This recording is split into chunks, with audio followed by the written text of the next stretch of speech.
A Shalom Akim Shalom Shalom, giving all praises, glory, and honor to Yahweh, Ba'ashem Yahushai, Ba'ashem Rakakwadash, double honors to the apostles and elders of Great Millstone for teaching us his truth, and salutations to the sincere Akim and Aquathim. Listen, may the blessing of election be upon your house. My name is Raquai. I'm back in here with another quick and Lord's will is always an edifying lesson.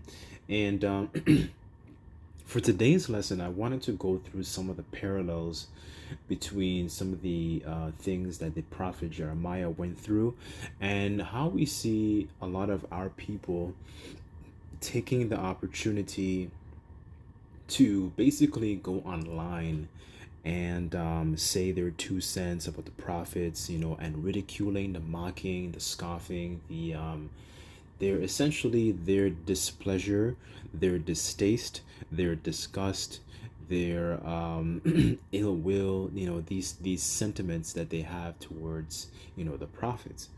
And it just goes to show that, our people, are in a mindset where, they essentially they don't want the Lord to have mercy upon them. They use it as rather an opportunity to basically scoff, to basically condemn themselves. And they think they're murmuring against us, right? But the scriptures talk about how every idle word they shall give an account thereof, to roughly paraphrase, right? So I wanted to read this in regards to just an excerpt here in regards to some of the things the prophet Jeremiah went through, and showing you some of the parallels between what had happened back then during his time, before the Babylonians came and they sacked the temple. And just to show you, that which is then is now, right? So now being in this modern day Babylon, it's the same sentiment, which goes to show, as the scriptures say, that there is no new thing under the sun, right? It's the same type of grievance and the same displeasure that they shared towards the ancient prophets back then. They're doing the same thing now, right? So let me I want to read a little bit this in Jeremiah, the 20th chapter. I'm just going to read down. I want to kind of interject here and there, but Lord's will is always, this is an edifying lesson, right? So this is Jeremiah 20 verse 1, and it says, "Now Pashur the son of Emer the priest, who was also chief governor in the house of the Lord, heard Jeremiah prophesy these things. Then Pashur smote Jeremiah the prophet, and put him in the stocks that were in the high gate of Benjamin, which was by the house of the Lord. And it came to pass on the morrow that Pashur brought forth Jeremiah out of the stocks. Then Jeremiah said unto him, The Lord Yahweh hath not called thy name Pashur, but Magor Mesabib. For thus saith the Lord Yahweh, Behold, I will make thee a terror to thyself and all thy friends, and they shall fall by the edge of the sword of the enemies, and thine eyes shall behold it. I will give all Judah into the hand of the king of Babylon. And he shall carry them captive into Babylon and slay them with the edge of the sword." Right. So this is the mind frame, or this is the words that the Jeremiah was speaking, to this man here, right? This guy has essentially a high up position, and it's the same when you think about it. It's the same mindset, of what is happening here and what was happening back then, showing that what happened back then is happening now to this day, because in this time, it's the they essentially, our people have more rope to hang themselves, but they're essentially, they take it as an opportunity where they go on these various different platforms, whether it might be Instagram or TikTok or social media, and they basically say what they want, right, without any fear of persecution, right? Because and you understand, the nature of Babylon is a very I don't want to say it's a comfortable place, but it's a kind of society where things, people live deliciously. It's all about pleasure minus the responsibility, right? So when people live in this type of culture where you're constantly in living in a decadent lifestyle, they regard the bad things, right? And they don't regard the things that they say. The scriptures talk about how death and life, lies in the power of the tongue. So it's a type of society where they don't see themselves, they don't see potential. I don't want to say potential, but they don't see evil that will arise upon them.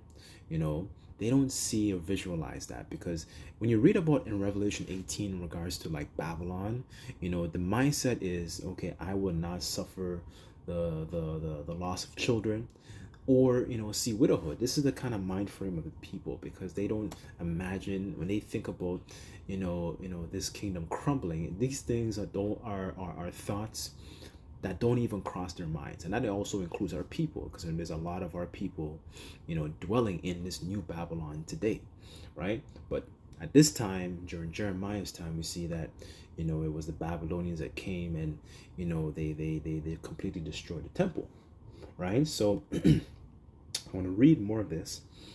Verse 5, and it says, moreover, I would deliver, all the strength of the city and the labors thereof, and all the precious things thereof, treasures of the king of Judah, which will I give into the hands of their enemies, which shall spoil them, take them, and carry into Babylon. And what that was also something that Isaiah spoke of in during the Hezekiah's administration. That he would have essentially a descendants that would be basically eunuchs in Babylon, right? So, and they essentially they took the treasures as well. So let me get a precept actually.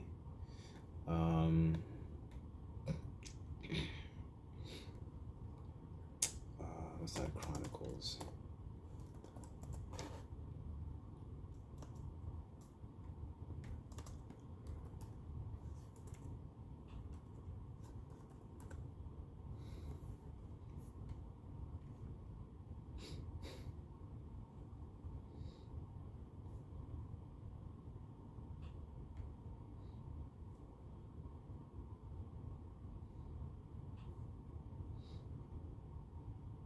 Actually, let me continue reading this here. Then I'll get Chronicles, and it says, thou Pashur, and all that dwell in the house shall go into captivity, and thou shalt come to Babylon, and there thou shalt die, and shalt be buried there, and all thy friends to whom thou hast prophesied lies.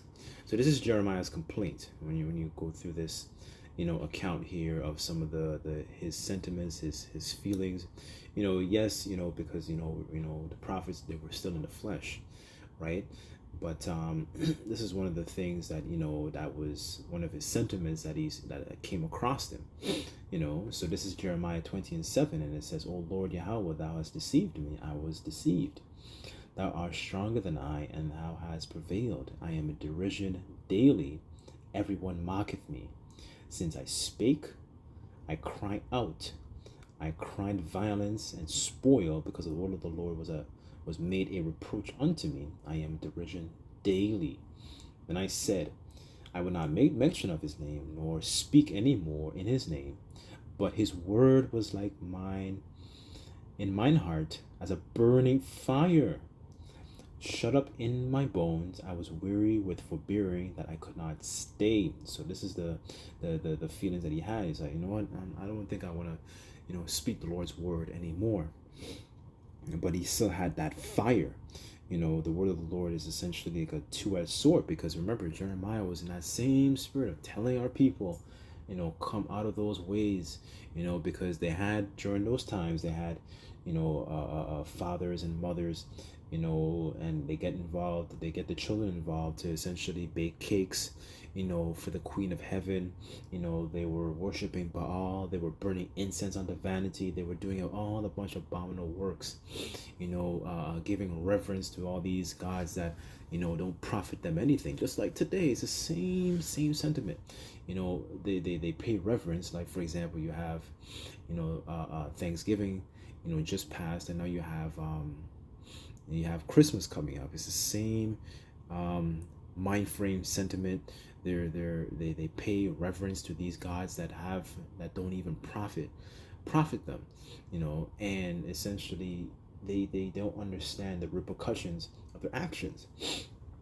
So this is what Jeremiah was feeling. He's feeling that people were mocking him. Just like it's the same thing, the same vibration today.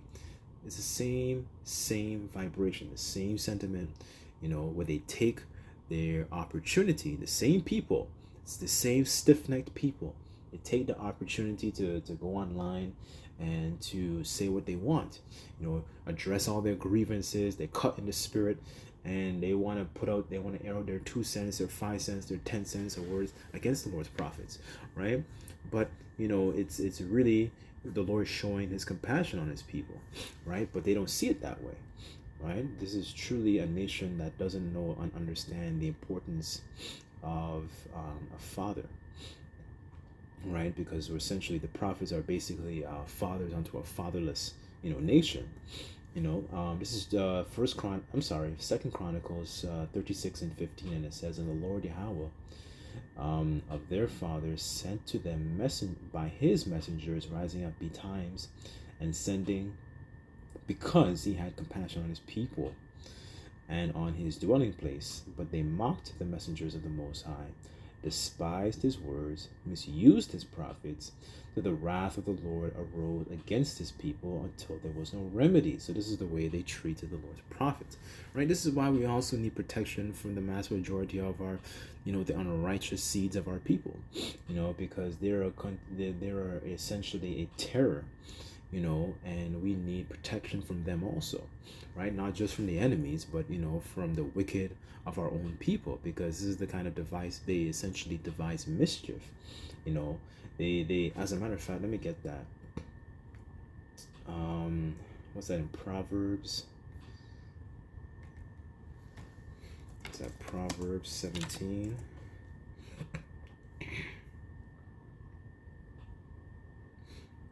When it comes to the folks of our own people, where they see celebrities and they see people who have substance, people who have notoriety, people who have money, they don't condemn their filthy actions, but they have a problem with what we say, So this is Proverbs 17 and 15. And it says, "He that justifieth the wicked and condemneth the just, even both are an abomination to the Lord," right? So it shows, people don't have the capabilities to actually understand proper judgment, that they're actually trying, trying to. They don't see the benefit of their amending their ways. They're wise to do evil, but to do good, they don't have any knowledge of that. So, okay, let me just read a little bit more.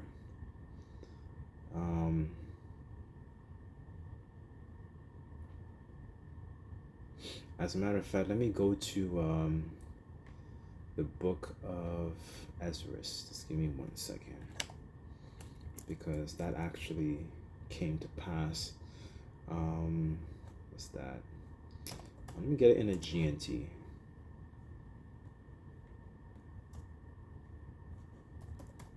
Just bear with me 1 second.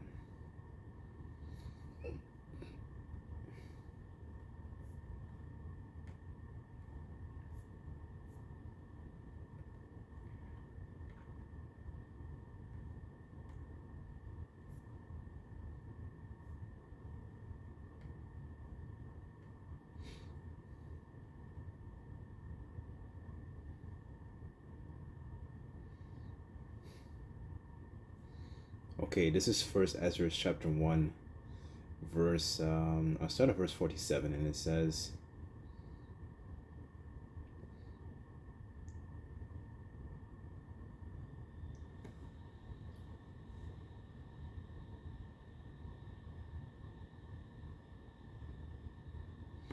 I'll start at verse 48, and it says, although King Nebuchadnezzar had forced Zedekiah to swear in the Lord's name that he would be loyal to him, Zedekiah broke his oath and rebelled against him, and he stubbornly refused to obey the commands of the Lord, the God of Israel, right? So Zedekiah is actually written in the next chapter in Jeremiah 21, and essentially he starts to plea for, for the Lord to essentially be, merciful, but our people were, they were going very far left at this point, and Zedekiah ended up being the last king of Judah, right? So,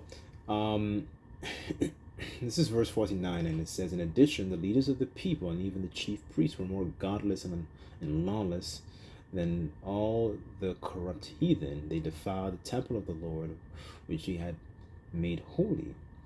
The power of their ancestors had continued to send the prophets to call them back from their sins, because he wanted to spare them and the temple. But when the Lord spoke through his prophets, this is the way the Lord speaks, right? That's in Hosea, the 12th chapter. It says the people made fun of them and laughed, right? And this is just again, just to hit the nail on the head, just to show you the same sentiment, is there's nothing new under the sun, right? Let me go to, what's that, 2 Timothy 3. 2 Timothy 3.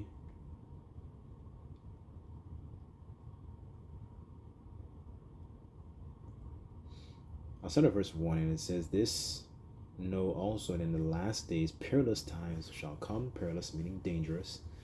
Men shall be lovers of their own selves, covetous, boasters, proud, blasphemers, disobedient to parents, unthankful, and unholy, without natural affection, truth breakers, false accusers, incontinent, fierce, despisers of those that are good. Right, and it really, and also shows a lack of gratitude. Also, because here it is, through our apostles and elders on down, our people, they're given essentially that spiritual manna, to be able to satiate them, to be able to satisfy them, to be able to properly fill their bowels, their spiritual bowels, and they misuse that manna. And this is the same vibration that our people had in the wilderness, and then they started stressing out Moses, right? Their mindset was this, kind of like, all we have is this manna. They had that mentality, and they were kind of reminiscent about the leeks and the garlic and the melons and so on, and the cucumbers and whatever. This is what they were lusting after, right? But it just showed that they had a strong appreciation, for the Lord's doing, the Lord's work, the Lord's protection, right? And I was in the wilderness, and it's the same mindset today, because Yahushua said that he's the bread of life, right? And it's the same, the manna is going down, through this, through these, different epistles and lessons and so on and so forth, to be able to satisfy and satiate our people, to give you understanding in regards to clarity, in regards to prophecies and what's going on in the world. But they're unthankful. It's the same vibration, right? It's the same vibration, right? Our people are a very ungrateful group of people, right?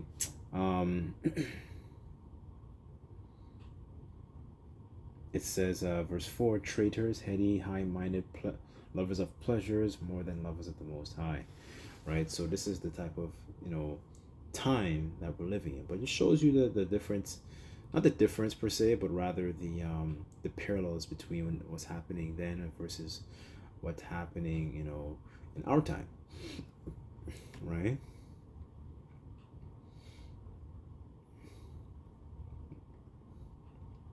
This is back in First Ezra chapter 1 verse 52, And it says, at last the Lord became so angry with his people and will with their depraved ways, he ordered the king of Babylonia to attack them, right? Showing you that the Lord used the other nations to punish us and to punish our behavior, right? So the Lord is going to use Esau to punish a very mass majority of ungodly children, because that's what needs to be done anyway. Because what happens in the ancient times when you have sons that were stubborn, they were drunkard, they were gluttonous or whatever, you would take them out. He doesn't listen to his father and his mother, or he doesn't listen to his elders. He's you take them out and you stone him, right? That happened during the ancient times. But the Lord is using Esau to basically fulfill that role at the same time, because the Lord is going to use him to be able to punish the mass majority of our people, right? So and it's rightfully needed, because they don't want to amend or see the value in amending their ways, right? So this is verse 53, and it says, and the Babylonians killed the young men of Judah and all around the temple, did not spare anyone, young and or old, man or woman. The Lord handed them over to their enemies, and Babylonians carried off all the sacred utensils from the temple and treasure chests and the wealth of the king, and took everything away to Babylon, leaving nothing behind. They burnt down the temple, broke down the city wall, set fire to its towers, and completely destroyed all its beauty. Nebuchadnezzar forced all the survivors to be led away into Babylon. So that's what happened. That's that first beast, right? Those different kingdoms that you read about in Daniel 7, were basically, Israel just kept going into captivity because of their misbehavior, right? So, and it's the same thing in this time, right? Lord's going to purge out 2/3 of his vineyard, right? And we hope and pray that we part of that those gleaning grapes that are left aside, preserved for righteousness, right? That the Lord will have mercy upon. So let me end off with this in Zephaniah. This is Zephaniah 2.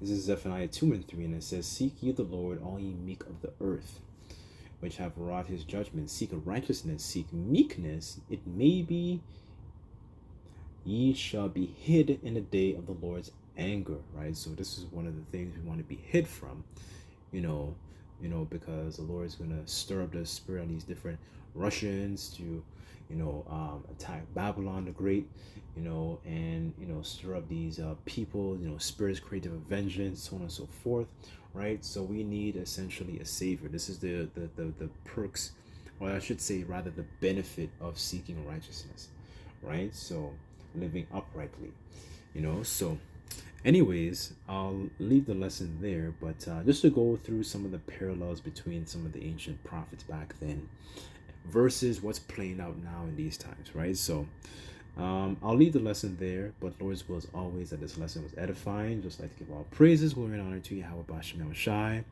Until next time, I say Shalom.